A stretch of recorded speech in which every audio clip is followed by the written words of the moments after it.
새벽 3시 베트남 아내 리는 신발도 신지 못한 채 마당을 뛰어넘었다. 맨발에서 피가 뚝뚝 떨어졌지만 멈추지 않았다. 오직 하나, 남편에게서 도망치고 싶었다는 마음뿐이었다. 그리고 그날 밤 남편 동철은 그녀가 숨겨두었던 작은 공책을 발견했다. 거기엔 누구도 상상하지 못한 진실이 적혀 있었다. 그녀는 남편을 미워해서 떠난 게 아니었다. 오히려 그 반대였다. 영상 시청 전 구독과 좋아요 부탁드립니다. 새벽 3시 온 마을이 숨을 죽인 듯 조용한 시간, 작은 시골집 뒤편에서 한 여자가 벌벌 떨며 뛰쳐나왔다. 발에는 신발이 없었다. 맨발이 차가운 땅에 닿을 때마다 짧게 짧게 숨이 찢어지는 소리가 새어나왔다. 그 여자는 베트남에서 온 린이었다. 29, 결혼한 지 6년째. 이 마을 사람들은 그녀를 순하고 말없이 참는 아내라고만 알고 있었다. 하지만 누구도 몰랐다. 그녀가 왜 이렇게 도망치듯 뛰고 있는지. 린의 손에는 작은 공책 하나가 꼭 쥐어져 있었다. 떨리는 손끝이 종이를 구겨버릴 만큼 세게, 마치 생명줄처럼, 마지막 희망처럼. 린은 울고 있었다. 소리내서 우는 것도 못하고 입술을 깨물며 참고 참는 울음이었다. 마치 오래전부터 익숙해진 울음처럼. 그녀는 마당을 넘어 골목으로 달렸다. 뒤돌아보지 않았다. 하지만 마음 한구석에서는 남편의 발소리가 언제 들릴지 몰라 심장이 터질 듯 뛰었다. 그 순간 집안에서는 남편 박동철이 깨어났다. 괴종식의 소리 외엔 아무 소리도 없는 새벽이었다. 그런데 이상하게 문이 살짝 열린 느낌이 들었다. 그는 무의식적으로 밖을 내다보았다. 텅 빈 마당, 린의 슬리퍼 하나가 뒤집혀 있었다. 그리고 바람에 흔들리던 작은 쪽지. 동철은 그 쪽지를 집어들었다. 그의 손은 린만큼이나 떨리고 있었다. 종이 위 글씨는 삐뚤거렸지만 그 마음만은 너무 또렷하게 읽혔다. 나는 미안합니다. 이 집에 있어도 되는 사람인지 잘 모르겠습니다. 짧은 말이었지만 동철의 가슴은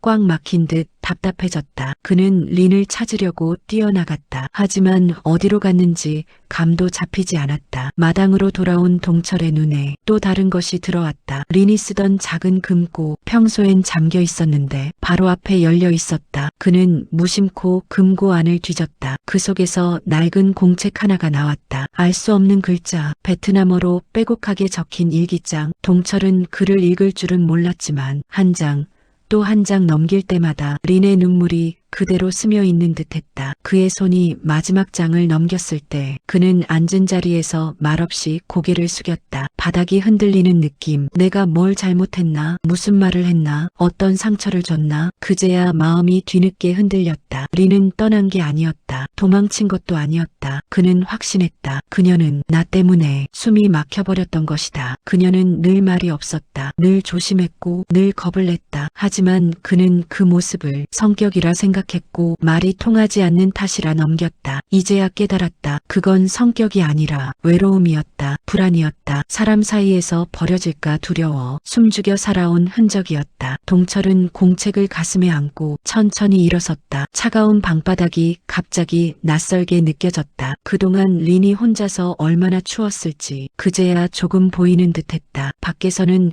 해가 뜰 기미가 없었다. 별빛도 흐릿했다. 이 넓은 마을 어디쯤에 린이 혼자 울고 있을까? 그 생각만으로도 동철의 눈이 금세 뜨거워졌다. 그는 옷도 제대로 챙기지 않은 채 마을 어귀로 달렸다. 그가 아는 모든 길을 훑기 시작했다. 정류장, 버스터미널, 작은 슈퍼 앞 벤치, 논두렁 옆 좁은 길. 그러나 어디에도 없었다. 그는 다시 집으로 돌아왔다. 힘이 다 빠져 몸이 축 처진 채로 아내의 공책을 펼쳤다. 베트남어라 해석도 못하지만 그 마음만큼은 느껴졌다. 글자 사이사이에 스며든 외로움과 두려움, 그리고 말하지 못한 부탁들. 린은 한국어를 못한다고 한참 무시를 당했다. 시골 장터에서 서툰 말투로 물건값을 물어보면 사람들은 어딜 보며 웃어댔다. 그녀는 그날 밤 오랫동안 울었다. 하지만 누구에게도 말하지 않았다. 린은 집안일이 서툴었다. 된장 냄새를 못 견뎌 했고 찬물만 쓰다가 시어머니께 혼난 날도 있었다. 그날 이후 린은 음식을 만들 때마다 손에 땀을 쥐고 있었다. 무엇보다 동철이 무심코 내뱉은 말들이 린의 마음을 계속 눌렀다. 그냥 하는 말이었는데 누군가에겐 평생의 상처가 됐던 것이다. 아직도 해 뜨기 전이었다. 동철은 공책을 가만히 덮었다. 그리고 깊이 숨을 들이켰다. 지금 자신이 할 수 있는 건 책을 덮는 게 아니라 린의 마음을 제대로 열어보는 것이라는 생각이 들었다. 그는 결심했다. 오늘 무슨 일이 있어도 린을 찾아야겠다. 그녀가 왜 떠났는지, 어디까지 외로웠는지, 어떻게 다시 손을 잡아야 하는지 그 모든 것을 이제라도 알아야 한다고 느꼈다. 그리고 문 밖으로 한 걸음 나서려던 순간 휴대폰이 울렸다. 등록되지 않은 번호였다. 낯선 나라에서 온 듯한 어색한 말투가 이어졌다. 린이 우리 가게에 있어요. 무섭다고 울고 있어요. 남편분이 맞으세요? 동철의 심장은 멈출 듯 뛰었다. 목이 잠겨 말도 나오지 않았다. 그는 깊이 숨을 들이켜고 천천히 고개를 들었다. 그리고 생각했다. 이제야 비로소 린의 진짜 마음을 마주할 때가 온 것 같다고. 전화를 끊고 난 뒤 동철은 잠시 그대로 굳어 있었다. 손에 쥔 휴대폰이 식어가는 느낌이 났다. 방 안 공기는 여전히 차가웠지만 가슴 안쪽은 불이 난 것처럼 뜨거웠다. 린이 무섭다고 울고 있다. 그 말이 머릿속에서 계속 맴돌았다. 그동안 자신이 한 행동들이 한꺼번에 되감기듯 떠올랐다. 대수롭지 않게 던졌던 말들, 좋은 마음으로 한 잔소리라고 생각했던 말들, 아내니까 참고 들어야 한다고 혼자서 정리해버린 순간들, 그 모든 것들이 한 사람을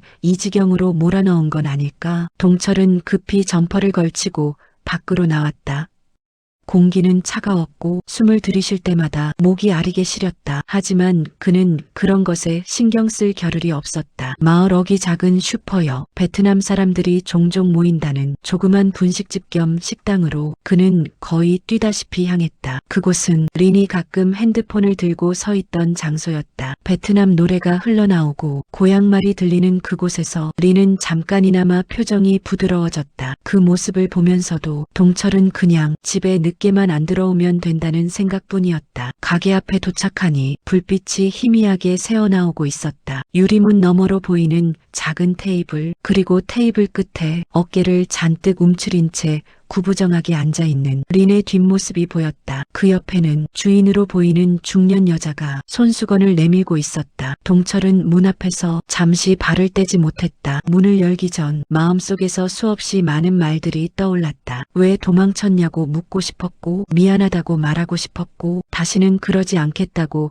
약속하고 싶었다. 하지만 문을 여는 순간 그는 아무 말도 할 수 없었다. 종이 달린 유리문이 살짝 열리는 소리, 따뜻한 국물 냄새와 함께 낯익은 린의 뒷모습이 더 또렷하게 들어왔다. 린은 놀란 토끼처럼 몸을 움찔했다. 천천히 고개를 돌리며 문 쪽을 바라보았다. 눈가가 부어 있었다. 밤새 울어온 사람의 얼굴이었다. 체구는 작지만 그 안에 쌓인 눈물만은 얼마나 많았을까. 주인 여자가 먼저 입을 열었다. 조심스럽게 그러나 단단한 눈빛으로. 여자는 마을에서 오래된 분식집을 운영하는 정분자였다. 윤기 없는 머리를 뒤로 질끈 묶고 늘 앞치마를 두르고 다니는 동네 아줌마였다. 하지만 이 가게만큼은 근처 외국인 노동자들이나 베트남 아내들에게 숨 쉴 틈을 주는 곳이었다. 분자는 린과 눈을 맞추고 천천히 말을 이었다. 이 사람 정말 많이 놀랐어요. 밤새 문 앞에서 벌벌 떨고 서 있었어요. 그 말에 린의 어깨가 더 내려앉았다. 동철은 고개를 들지 못한 채 린 앞으로 천천히 걸어갔다. 그동안 집에서 소리를 지른 적은 거의 없었다. 손찌검을 한 적도 없었다. 그래서 그는 자신이 나쁜 남편은 아니라고 믿어왔다. 하지만 지금 린의 눈빛은 그 믿음에 조용히 물음을 던지고 있었다. 정분자는 모든 상황을 다 알지는 못하지만 린이 느꼈을 두려움은 어느 정도 짐작할 수 있었다. 이상한 말투, 익숙지 않은 음식, 낯선 사람들, 그리고 집안에서 오가는 말들, 그 작은 것들이 이국 땅에서 홀로 선 사람에겐 얼마나 큰 벽이 되는지 분자는 어렴풋이 알고 있었다. 분자는 의자 하나를 꺼내 동철에게 내밀었다. 앉으세요. 무슨 말부터 해야 할지 잘 생각하고요. 그 말에 동철은 가슴이 더 쿵 내려앉았다. 그는 늘 남편이었고 집안의 살림을 책임지는 사람이라고 생각해왔다. 하지만 지금 이 자리에서는 그저 한 사람의 잘못을 깨닫고 용서를 구해야 하는 사람이었다. 리는 고개를 숙인 채 손끝으로 종이컵을 만지작거렸다. 컵에 담긴 미지근한 물은 이미 다 식어 있었다. 긴 침묵이 흘렀다. 분자는 그 침묵을 깨지 않았다. 조용히 싱크대로 가서 국물 냄비를 다시 저으며 자리에서 눈을 떼지 않은 채 두 사람의 기운을 살폈다. 먼저 말을 꺼낸 사람은 의외로 린이었다. 정확한 한국말은 아니었지만 천천히 그러나 또박또박 리는 괜찮아요 라는 말을 먼저 내뱉었다. 마치 언제나 그래왔다는 듯 먼저 자신을 줄이고 먼저 사과부터 하는 사람이었다. 그 말을 듣는 순간 동철의 가슴이 더 아팠다. 괜찮지 않아도 괜찮다고 말하는 사람, 아프다고 말하고 싶어도 상대가 힘들까봐 참는 사람, 그게 린이었다. 동철은 천천히 고개를 들었다. 린의 손등이 보였다. 어딘가 긁힌 자국과 차가워진 피부, 갑작스레 기억 하나가 떠올랐다. 결혼하고 얼마 지나지 않았을 때였다. 린이 한 번은 새벽에 몰래 베란다에 서 있던 날이 있었다. 고향 쪽 하늘을 바라보는 듯한 눈빛, 손에는 전화기가 들려 있었다. 그때 그는 장난 섞인 말투로 이렇게 말한 적이 있었다. 또 집에 가고 싶냐는 투, 여기서 힘들면 다시 돌아가도 된다는 투, 마음 깊은 곳까지 살피지 못한 가벼운 농담 같은 말. 그 말 이후로 리는 베란다에 잘 나가지 않았다. 전화도 짧게 끊었다. 그때는 몰랐다. 그 농담이 린에게는 이 집에서 내 자리가 없다는 표시처럼 느껴졌다는 것을. 지금에서야 그 무심함이 가슴을 찌르는 가시가 되어 돌아왔다. 동철은 떨리는 손으로 테이블 모서리를 붙잡았다. 가게 안 공기가 숨막히듯 무거워졌다. 그때 정분자가 조용히 다가와 작은 그릇 하나를 내려놓았다. 맵지 않은 국물과 부드럽게 삶긴 감자 몇 조각. 배라도 좀 채우고 이야기해요. 허기가 지면 말도 더 사나워지니까. 분자의 말투는 사실보다 마음을 더 전하는 나지막한 힘이 있었다. 리는 고개를 끄덕이며 숟가락을 들었다. 하지만 손이 떨려 국물을 떠올리다 몇 번이나 흘렸다. 동철은 그 모습을 바라보다 조심스럽게 입을 열었다. 그는 변명부터 하지 않기로 했다. 한국말이 서툴러서 그랬다는 핑계도, 고생해서 그런 줄 몰랐다는 말도 입 밖으로 꺼내지 않기로 했다. 대신 어떻게 살아왔는지부터 솔직하게 말하고 싶었다. 이혼 후 싱글로 살아온 세월, 혼자 밥을 먹으며 웃을 일이 없었던 날들, 나이가 들수록 누군가를 의지하고 싶어졌던 마음, 그래서 선택한 국제결혼. 그는 그것이 자신에게도 린에게도 새로운 기회가 될 거라 믿었다. 하지만 막상 결혼을 하고 나서는 자기 편한 대로만 생각했다. 말이 안 통하면 조금 답답하다고 여겼다. 요리를 서툴게 하면 천천히 배우면 된다고만 생각했다. 하지만 정작 어떻게 도와줘야 하는지는 생각하지 않았다. 린에게 친구가 있는지, 마음속에 쌓인 걱정이 무엇인지 단 한 번도 제대로 물어보지 않았다. 그저 밥 해주고, 집 지켜주고, 웃어주면 되는 아내라고 너무 쉽게 생각했다. 그것이 자신이 저지른 가장 큰 잘못이라는 걸 지금에서야 깨달았다. 동철은 자신의 이야기를 천천히 풀어놓기 시작했다. 어디부터가 잘못이었는지 정확하게 알지는 못하지만 적어도 숨기고 싶지 않았다. 잘못한 것은 잘못한 것이고 몰랐던 것은 이제라도 배워야 하는 것이라고 마음속으로 되뇌었다. 린은 그의 말이 다 이해되지 않아 눈을 가늘게 떴다.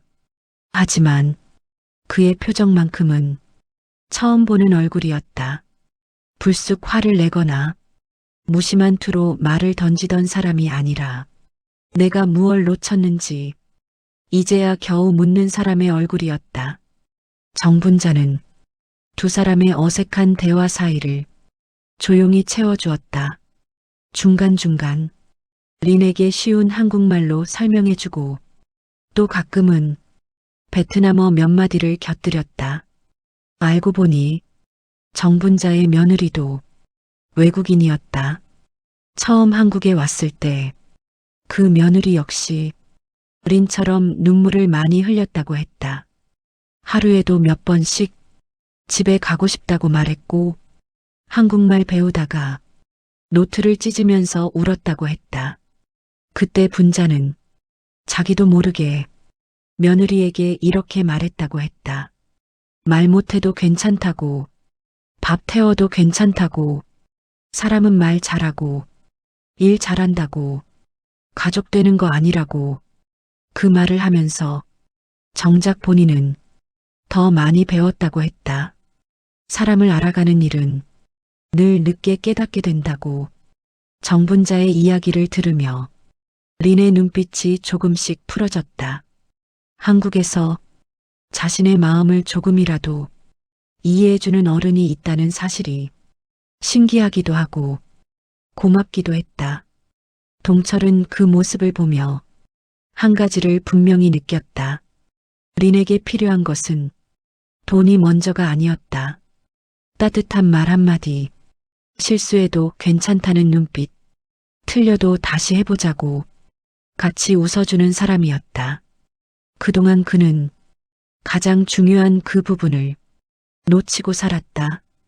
가게 문 밖으로 새벽빛이 조금씩 희미하게 밝아졌다. 이제 곧 마을 사람들의 하루가 시작될 시간이었다. 정분자는 두 사람을 번갈아 보다가 조용히 말했다. 린을 당장 집으로 데려가라고 말하지 않겠다고.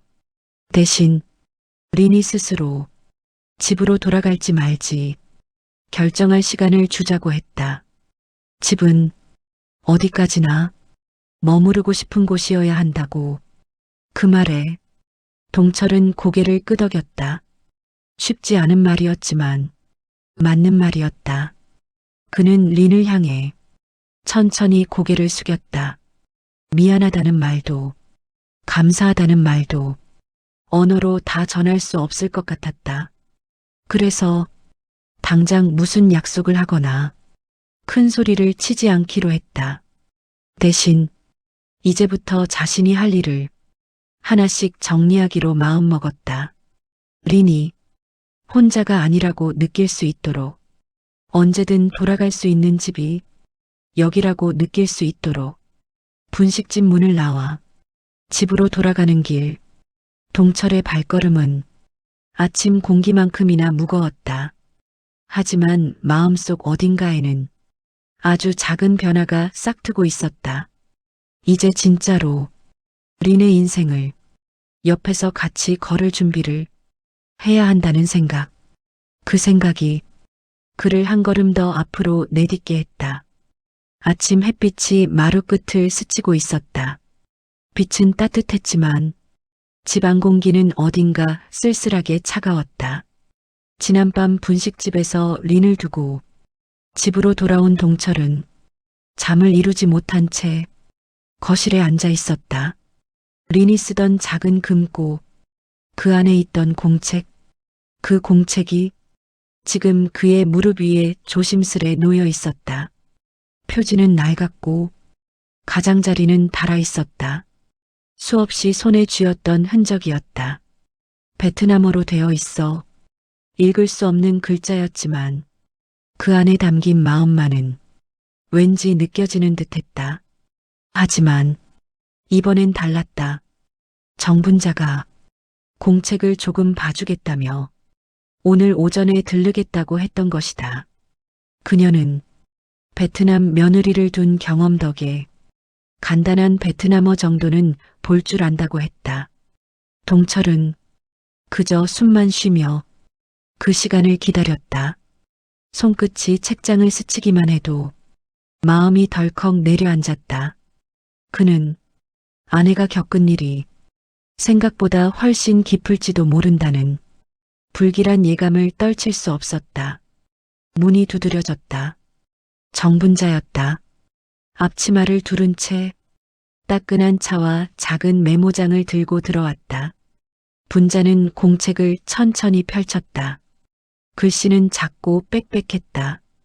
마치 말 못한 하루를 글로라도 붙잡아 두려는 듯했다. 그리고 첫 줄을 보자마자 분자의 손이 잠시 멈췄다. 동철은 숨을 삼켰다.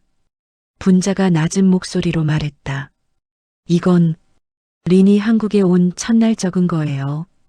그녀는 천천히 번역하듯 글을 읽어 내려갔다. 분자는 전문 번역을 할 수 있는 사람은 아니었지만 전체 흐름과 감정 정도는 충분히 읽어낼 수 있었다. 릴은 한국 오는 날 공항에 내리자마자 말을 아예 못 알아들어서 세상이 무서웠다고 적었다. 버스 창문에 비친 자신의 얼굴이 맡겨진 짐처럼 느껴졌다고 적었다. 동철은 그 기억을 떠올렸다. 공항에서 린을 데려오며 자신은 편하게 버스표를 사고 커피를 샀다. 린은 말없이 그의 뒤만 따라왔다. 그때 그는 그게 당연한 것이라 생각했다. 하지만 린은 그 순간을 이렇게 적어 놓았다. 한국말 못하면 사람이 작아지는구나. 분자는 조용히 다음 장을 넘겼다. 린이 한국에 와서 처음 만든 음식이 있었다. 조금 짜고 조금 덜 익은 채소가 들어간 익숙지 않은 볶음이었다. 그날 동철은 맛없다는 말은 하지 않았지만 저녁에 라면을 따로 끓여 먹었다. 린은 그 장면을 이렇게 적어 놓았다. 한국 남편은 내 음식을 안 먹는다. 내 손맛은 여기선 틀린 맛인가 보다. 동철의 가슴이 조여왔다. 라면 하나 끓여 먹은 게 왜 이렇게 크게 남았을까? 그는 그때 그냥 배가 고파서 면으로 속을 채운 것뿐이었다. 하지만 린은 그 모습을 보며 자신의 자리를 조금씩 잃고 있었다.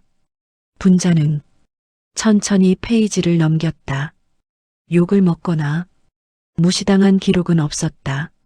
하지만 작고 사소한 아픔들이 예리한 바늘처럼 날짜마다 가득 적혀 있었다. 린은 혼자 길을 잃었던 날을 적어놨다. 동네 시장에서 계산하려다 말이 통하지 않아 사람들이 웃으며 쳐다봤던 날, 집으로 돌아가는 길도 모르고 슈퍼 앞에서 서성거리며 울던 날, 그때도 한국말로 이 길이 맞나요? 라고 묻기조차 무서웠다. 린은 시어머니에게 혼난 날도 조심스럽게 적어두었다. 된장 냄새가 힘들어서 창문을 열었는데 시어머니가 너무 예민하다고 했다. 그 말을 듣고 린은 다시 창문을 닫았다. 그리고 그 다음날 일기에는 이렇게 적혀 있었다. 나는 냄새에도 참아야 하는가. 여기서는 내 몸이 느끼는 것도 틀린 것인가. 그 문장을 듣는 순간 동철은 눈을 감았다. 정말 몰랐다. 그저 조용히 잘 지내는 줄 알았다. 한국 생활이 힘들어도 시간이 지나면 괜찮아지겠지. 그렇게 가볍게 생각했다. 분자는 다음 장을 넘겼다. 그리고 가장 마음을 울리는 짧은 문장을 발견했다. 이 집에서 내가 없어도 되는 날이 올까? 잠깐 숨이 멎는 듯했다. 그 한 문장이 6년의 외로움을 모두 압축해 놓은 듯했다. 웃는 얼굴 뒤에서 얼마나 많은 생각들을 참으며 살았을까. 집에서 밥을 해도 청소를 해도 예쁘게 웃어도 어쩌면 그 모든 순간마다 린은 이 집에서 내 자리가 있나? 하고 계속 물었던 것이다. 분자는 한숨을 길게 내쉬었다. 그리고 책 마지막 장을 펼쳤다. 며칠 전 날짜가 적혀 있었다. 내용은 짧았다. 오늘 남편이 또 그냥 지나갔다. 내가 왜 이렇게 무서운가? 왜 말을 못하는가? 왜? 나는 이렇게 바보 같은가? 그래도 떠날 용기는 없다. 떠날 줄 알았다면 처음부터 오지 말았어야 했다. 린이 언제부터 이 말을 적기 시작했을까? 언제부터 자신을 자책하고 스스로를 탓하며 마음속에서 무너져 내렸을까? 동철은 두 손으로 얼굴을 가렸다. 숨이 턱 막혔다. 나쁜 짓을 한 적은 없지만 그녀를 고통스럽게 만든 것은 다름 아닌 자신의 무심함이었다. 말 한마디를 쉽게 던졌고 장난처럼 대했고 서툰 린의 선택을 대수롭지 않게 넘겼다. 그런 자신이 얼마나 잔인했는지 지금에서야 알았다. 정분자는 공책을 조심스럽게 덮었다. 그리고 말했다. 린 마음 많이 아팠던 것 같아요. 근데 아저씨 마음도 조금은 이해돼요. 이해한 채 살아온 건 아니지만 살다 보면 사람 마음이라는 게 겉으로는 잘 안 보일 때가 있어요. 말은 못해도 혼자 울고 혼자 참는 사람들도 생각보다 많아요. 하지만 그걸 알게 된 지금부터는 정말 천천히 다시 시작해야 해요. 동철은 고개를 들었다. 그래서 지금부터 어떻게 해야 할까요? 분자는 잠시 생각하더니 단호하게 말했다.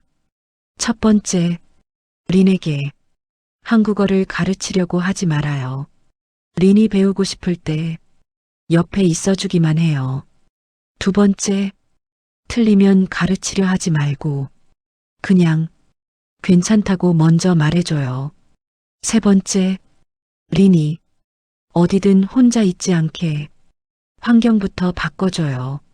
네 번째, 무언가 잘못됐을 때 누구 탓인지 따지지 말고 무엇이 힘들었는지 먼저 물어줘요. 그리고 마지막, 집에 돌아가라고 강요하지 말아요. 린이 저절로 돌아오고 싶은 집을 만들어줘요. 그 말은 가슴 깊은 곳까지 들어갔다. 집이라는 말이 그렇게 어려운 것인지 오늘 처음 알았다. 동철은 한참 동안 말이 없었다. 그리고 조금은 떨리는 목소리로 조심스럽게 말했다.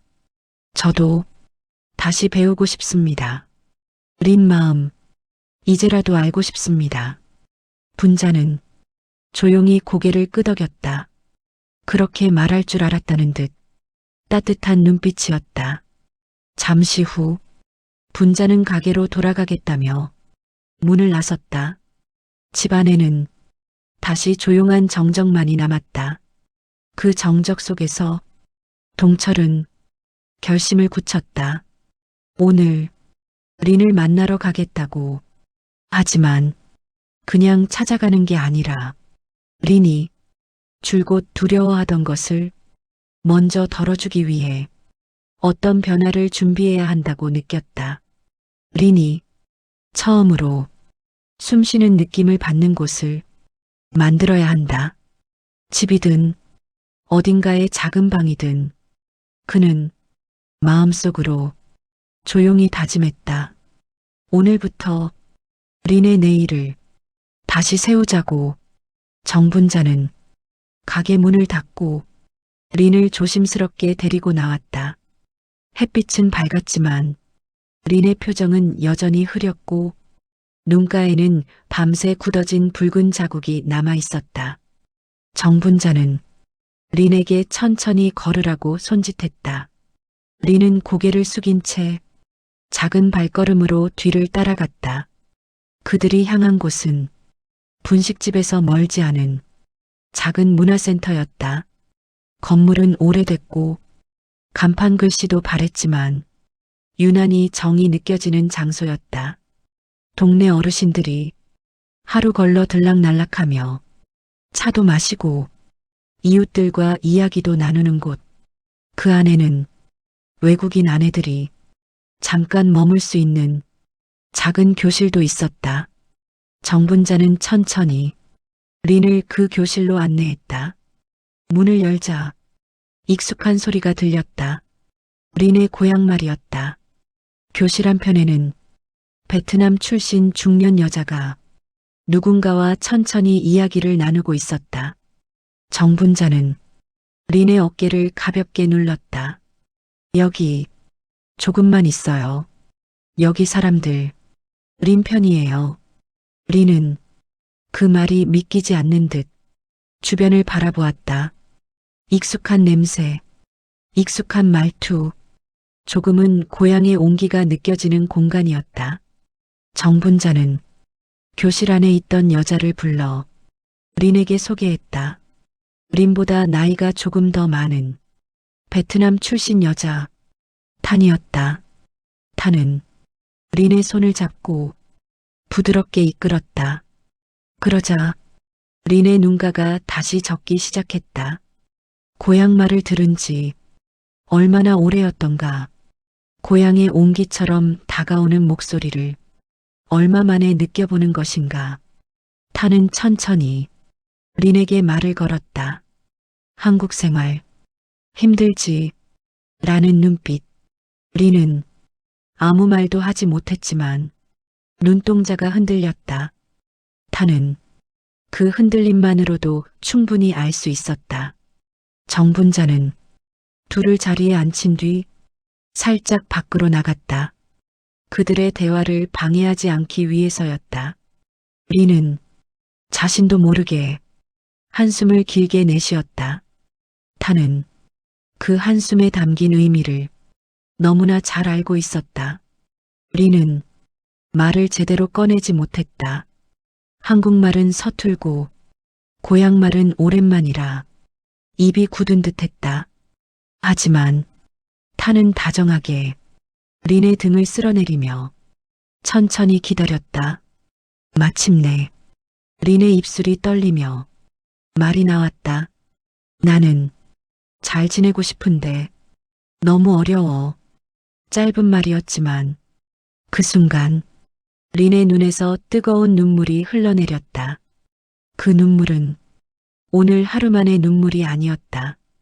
한 해, 두 해, 6년 동안 마음속에 고여 있다.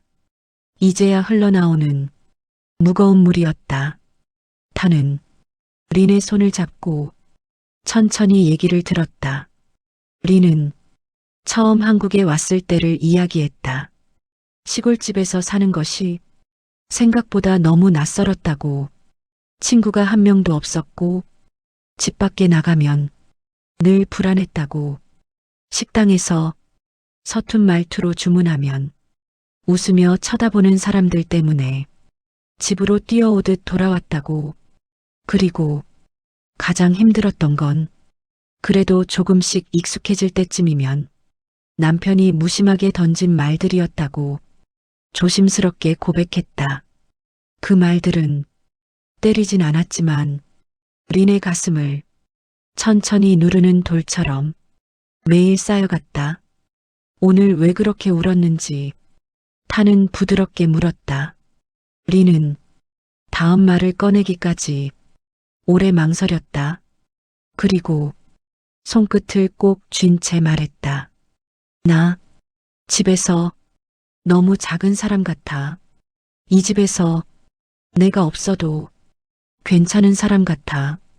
타는 바로 그 말이 린 마음의 진짜 상처라는 걸 알았다. 한국에서 사는 외국인 아내들이 가장 아파하는 말이 바로 그것이었다.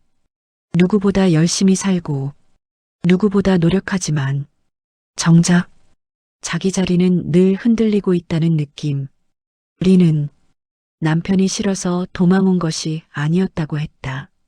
그저 누군가에게 폐가 될까봐 자신이 틀린 사람이라는 생각이 너무 깊어서 그 자리를 오래 버티기 힘들었다고 했다. 타는 그 말에 잠시 숨을 고르고 린을 꼭 안아주었다. 여기 있는 사람들 다 그렇게 시작했어요.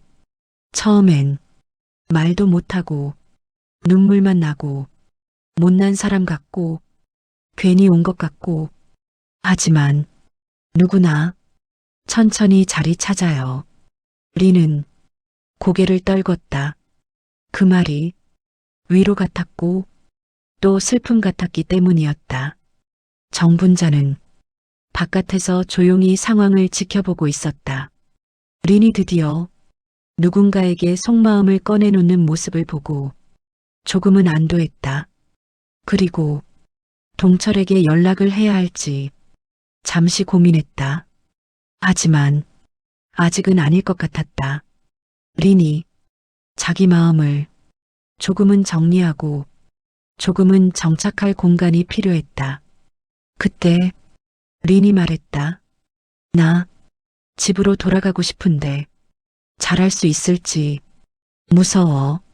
타는 그 말을 듣고 천천히 고개를 끄덕였다. 잘할 필요 없어요. 그냥 있는 그대로 집에 있어도 되는 사람이면 돼요. 그 말이 린의 가슴을 콕 건드렸다. 있어도 되는 사람. 그 말이 얼마나 듣고 싶었던 말이었을까. 탄과 린의 긴 대화는 오전 내내 이어졌다. 말이 서툴러도 진심은 이어졌고 린은 몇 년 만에 처음으로 제대로 울어냈다. 정분자는 그 모습을 보며 동철의 마음도 이제 변화의 길 위에 있다고 확신했다. 그리고 마음속으로 작게 중얼거렸다. 둘이 정말 다시 만나려면 지금 이 시간이 꼭 필요하다고. 정분자에게서 린이 안전하게 센터에 있다는 소식을 들은 뒤 동철은 집으로 돌아왔다. 마당은 고요했고 방 안 공기도 어색하게 비어 있었다. 린이 늘 앉아있던 방석, 조심스레 접어두던 이불, 창문가에 놓아둔 화분까지 모든 것이 그대로였지만 누군가 사라진 자리만큼 큰 빈자리는 없었다. 그 빈자리 사이를 동철은 천천히 걸어 다녔다. 린의 작은 손이 닿았던 곳들을 하나씩 바라보며 문득 스쳐 지나가는 장면들이 떠올랐다. 어느 날은 여린 손으로 바닥을 닦으며 혼자 웃던 모습, 어느 날은 베트남에서 들고 온 조그만 양념통을 신중하게 숨기듯 넣어두던 모습, 또 어느 날은 해가 지기도 전에 벌써 지친 얼굴로 계단에 잠시 앉아있던 모습, 그 표정들 속에 이만큼 깊은 고독이 숨어 있었을 줄은 정말 몰랐다.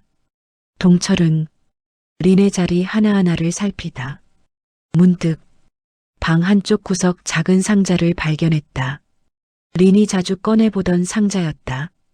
그가 무심코 지나쳤던 작은 물건들이 그 상자 안에 담겨 있었다. 평소엔 별 생각 없이 스쳐 지나갔던 상자. 하지만 지금은 마치 린의 마음을 들여다볼 마지막 열쇠처럼 보였다.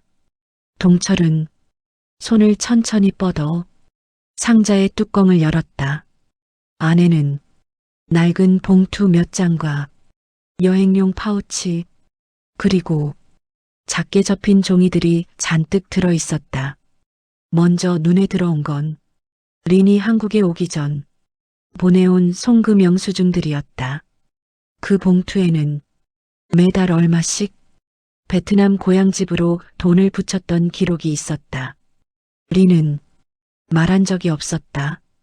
자기가 얼마나 있는 돈을 아끼며 고향에 보냈는지 내색 한번 하지 않았다. 그제야 생각났다. 린이 가끔 괜찮아요. 안 사도 돼요. 라고 말하던 이유. 사고 싶은 게 없어서는 아니었다. 정말 돈이 아까워서도 아니었다. 고향으로 보내야 하는 마음이 더 컸던 것이다. 그 봉투들을 넘기다 동철은 한 종이에 눈을 멈췄다. 사진이 붙어 있었다. 사진 속에는 어리고 마른 소년이 병원 침대에 누워 있었다. 린의 동생이었다.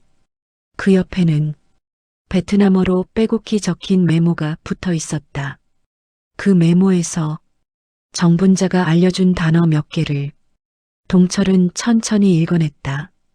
약가, 수술비, 희망, 가족, 책임. 그제야 깨달았다. 린이 한국에서 부지런히 모으고 아끼고 참았던 이유. 린이 자신을 작게 느끼고 집안에서 스스로 숨죽였던 이유. 그녀는 누구에게 짐이 되고 싶어서 살았던 게 아니었다. 오히려 누군가를 살리기 위해, 누군가의 내일을 붙잡기 위해 자신을 줄이고 줄였던 것이다. 그 사실을 동철은 림에게 직접 들어본 적조차 없었다. 왜 말을 못했을까? 왜 이렇게 중요한 일을 나와 상의할 생각조차 하지 못했을까? 그 질문이 동철 마음 깊은 곳에 예리하게 꽂혔다. 그제야 린의 공책 마지막 장이 떠올랐다. 남편이 왜 이렇게 무서운가? 무서웠던 건 남편이 큰 소리를 내서가 아니었다. 손찌검을 해서가 아니었다. 그녀는 말할 자격조차 스스로 없다고 느꼈던 것이다. 남편에게 부담이 될까봐, 실망할까봐, 버림받을까봐 조금씩, 조금씩 자신을 숨겼다. 그렇게 6년 동안 한 번도 말하지 못한 채 혼자 모든 걸 떠안았다. 이 사실은 동철 가슴을 마치 누군가 움켜쥐는 듯 아프게 끌어당겼다. 동철은 린의 사진을 손에 쥔 채 거실 한가운데 앉아 오랜 시간 움직이지 못했다. 린이 왜 그렇게 작은 목소리로만 말했는지, 왜 식탁에서 고개를 숙이고 밥을 먹었는지, 왜 웃으면서도 눈빛이 흔들렸는지, 왜 혼자 조용히 울던 날이 많았는지, 그 모든 이유가 하나의 답으로 이어졌다. 린은 도망친 것이 아니라 버거운 삶 속에서 끝까지 버텼던 것이다. 그는 사진을 조심스레 내려놓았다. 그리고 마지막 종이 한 장을 더 발견했다. 작은 노트에서 뜯어낸 듯한 종이, 구겨진 모서리, 그리고 짧은 한국말. 나는 잘하고 싶어요. 근데 나는 언제까지 기다려야 해요. 그 문장을 보는 순간 동철은 숨을 들이쉬지 못했다. 린은 그에게 말하는 방법도, 도움을 요청하는 방법도 그저 기다리는 수밖에 없다고 생각했던 것이다. 왜냐면 자기 자리가 너무 작다고 느껴졌기 때문에. 집안에서 자신이 누구인지, 어떤 역할인지, 어떤 마음을 가져야 하는지조차 말할 곳이 없었기 때문에. 그 모든 걸 알게 된 지금 동철은 더는 앉아 있을 수 없었다. 린을 당장 데려오고 다시 붙들고 미안하다는 말을 100번, 1000번이라도 하고 싶었다. 하지만 서둘러 가서는 안 된다는 걸 그는 알고 있었다. 린에게 또다시 무언가를 강요하는 모습처럼 보이고 싶지 않았다. 그래서 그는 다른 선택을 했다. 린이 돌아오고 싶도록 집을 바꾸는 일, 린이 이 집에 있어도 되는 사람이라고 느끼게 해주는 일, 그리고 무엇보다 린에게 자신의 진심을 보여주는 일, 그 일을 오늘 당장 지금부터 시작해야 한다고 마음 깊이 결심했다. 그는 방을 둘러보고 이불을 정리하고 린이 쓰던 작은 화분을 햇빛이 가장 따뜻하게 드는 곳으로 옮겼다. 부엌으로 내려가 린이 좋아하던 쌀국수 육수를 유튜브를 보며 천천히 끓여봤다.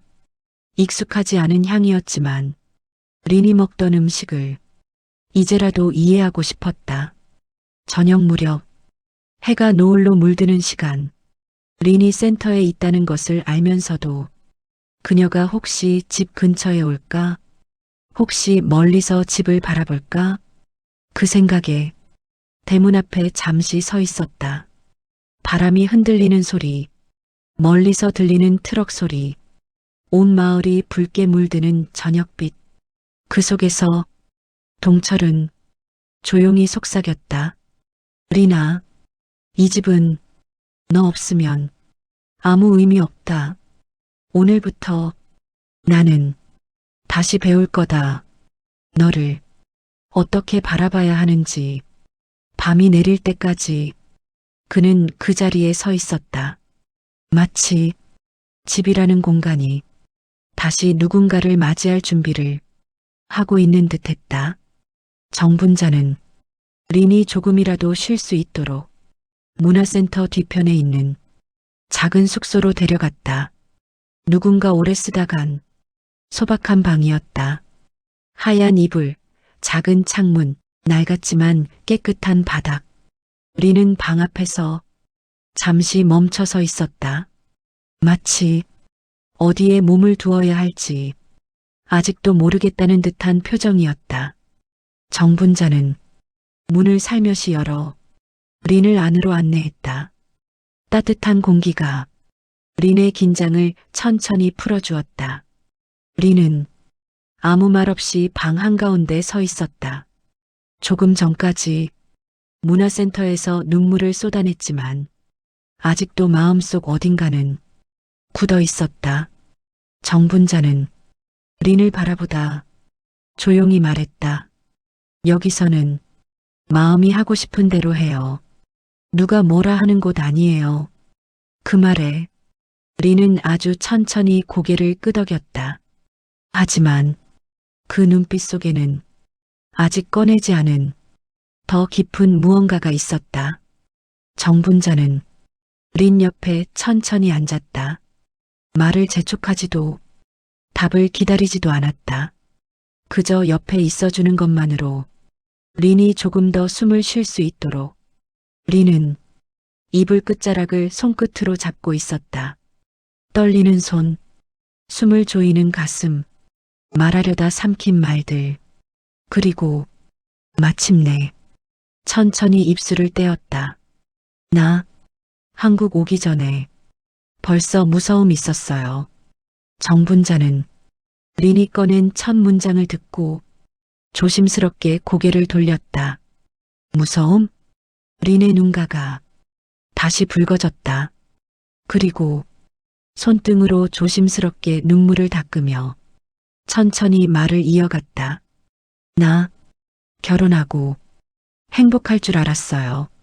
근데 고향에서 사람들이 너무 많이 말했어요.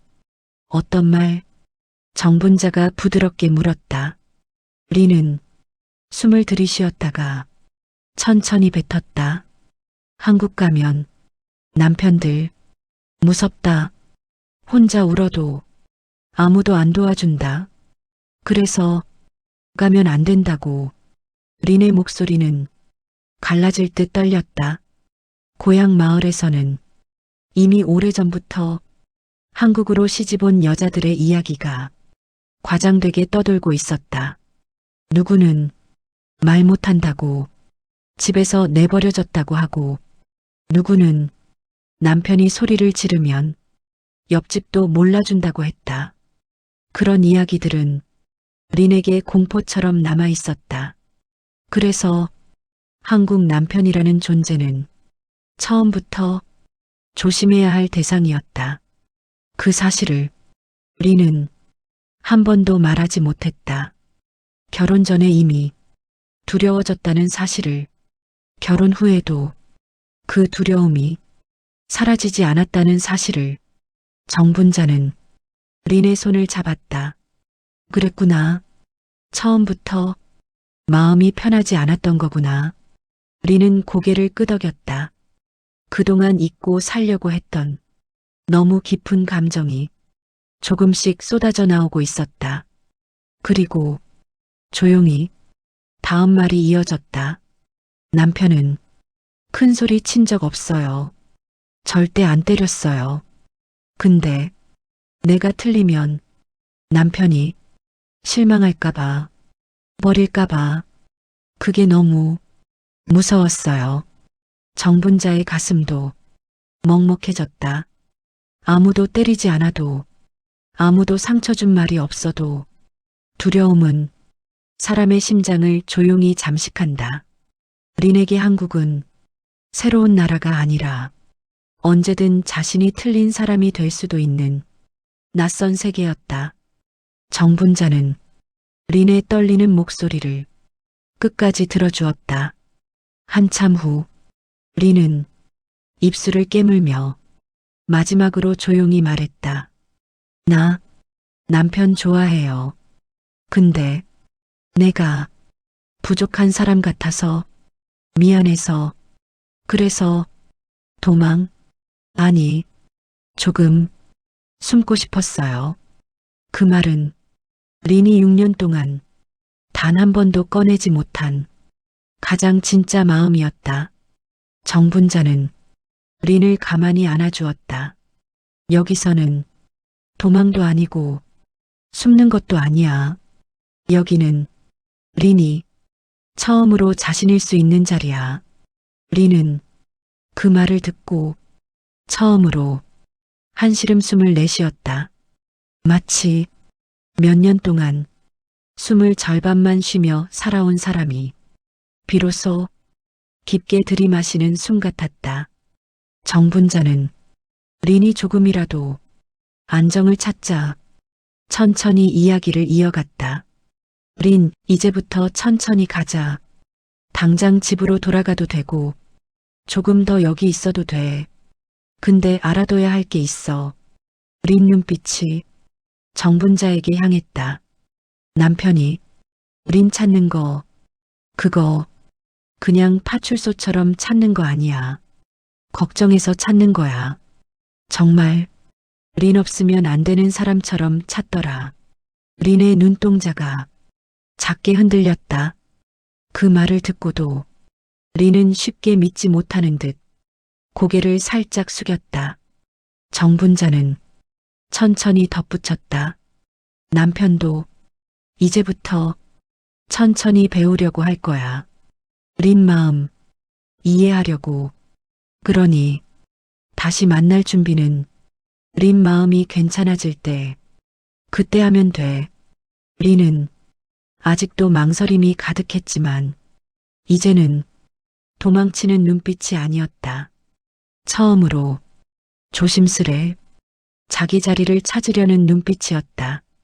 창문 너머로 저녁빛이 어둑하게 내려앉았다. 하루가 길게 지나갔다. 하지만 린과 동철의 내일은 이제부터 조용히 달라지기 시작할 것이다. 해가 지고 마을의 은은한 가로등 불빛이 켜질 즈음 정분자는 린에게 조용히 말했다. 이제 남편 만나볼래요? 지금 말고.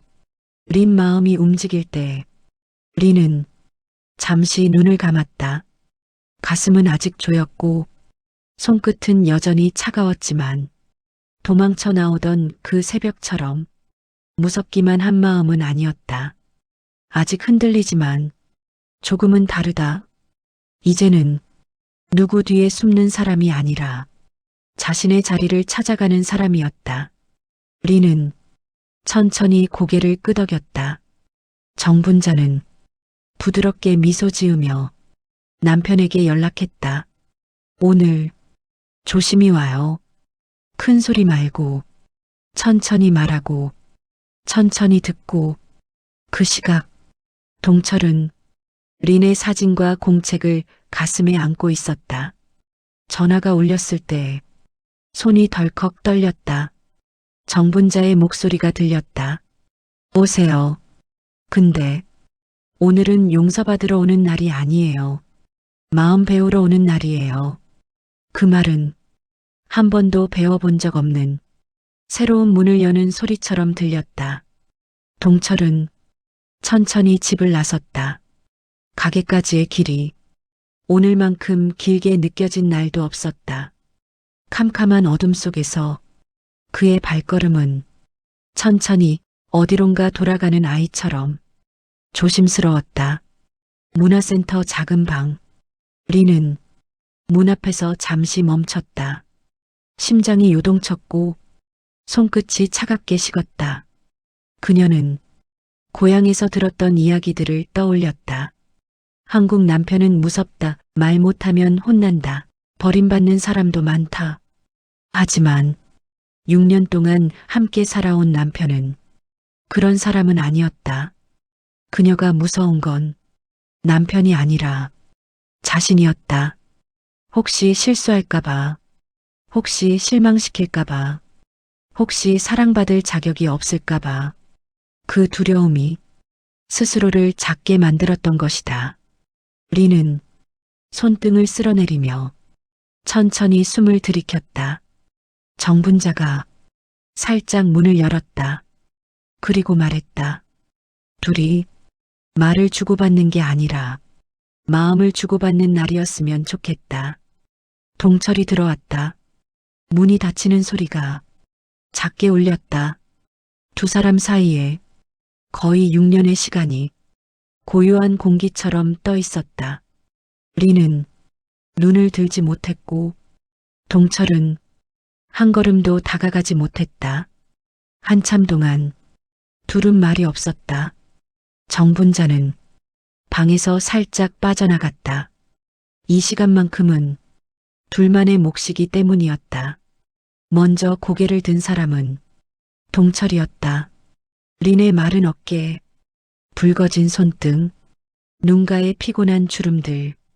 이 모든 것이 그제야 날카롭게 마음을 파고들었다. 그는 무릎을 꿇었다. 천천히, 아주 천천히, 그리고 말 대신 긴 숨을 내쉬었다. 잘못했다. 라는 말보다 더 무거운 숨이었다. 리는 고개를 들었다. 처음 보는 남편의 얼굴이었다. 어떤 위험도, 어떤 고집도, 어떤 어른스러움도 없는 그저 후회와 미안함으로 젖은 얼굴. 그 얼굴은 린의 마음에 작은 금을 냈다.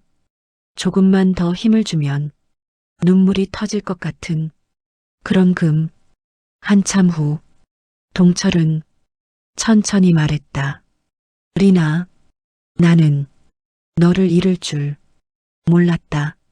나는 잘한다고 생각했다. 근데 하나도 못했더라. 리는 입술을 깨물었다. 남편이 잘못해서 센 곳으로 데려온 게 아니라 자신이 말을 못해서 이렇게 된 거라고 그렇게 느껴지기도 했다. 하지만 그 말은 입 밖으로 나오지 않았다. 대신 린이 아주 천천히 한마디를 꺼냈다. 나 이 집에서 있어도 되는 사람 맞아요? 그 말은 6년 동안 단 한 번도 입 밖으로 나오지 못한 질문이었다. 그 질문을 듣는 순간 동철은 숨이 멎는 듯했다. 누가 린에게 이런 질문을 하게 만들었나? 누가 이 어린 사람에게 자신의 존재를 두려워하게 했나? 그 답은 바로 자신이었다. 동철은 손을 가슴으로 가져갔다. 그리고 떨리는 목소리로 말했다. 너 없으면 집도 아니고 내 인생도 아니야. 너 있어도 되는 사람 아니고 있어야 되는 사람이다. 그 말에 린의 눈이 서서히 젖어갔다. 그토록 듣고 싶었지만 말할 용기가 없었던 말. 정분자는 기다렸다는 듯 조용히 차 한 잔을 들고 들어왔다. 두 사람 앞에 따뜻한 수증기가 피어올랐다. 정분자는 말했다. 이제부터 둘이 다시 시작하는 거예요. 한국말 틀려도 괜찮고 말 안 돼도 괜찮고 서툴러도 괜찮아요. 그리고 집이라는 건 같이 만들어가는 거지. 혼자서 잘한다고 되는 게 아니에요. 리는 정분자의 말에 작게 고개를 끄덕였다. 동철도 고개를 숙였다. 그날 밤 두 사람은 서툴고 느린 한국말로 조금씩 조금씩 대화를 이어갔다. 리는 그동안 말 못했던 얘기들을 조금씩 꺼냈고 동철은 말없이 듣고 또 들었다. 집으로 돌아가는 길 리는 조용히 속삭였다. 나 조금씩 해볼 수 있어요. 동철은 그 말이 세상 어떤 말보다 소중하다는 걸 느꼈다. 둘은 깜깜한 길을 나란히 걸어갔다. 불편해도 서툴러도 천천히 걸어도 괜찮았다. 오늘부터 두 사람은 이제야 처음 같은 자리에 서게 된 것이다. 두려움이 아닌 서로를 바라보는 자리, 집이라는 이름이 조금씩 따뜻해지는 자리, 그리고 둘이 비로소 같은 방향을 같은 속도로 같은 마음으로 걸어가기 시작한 자리였다.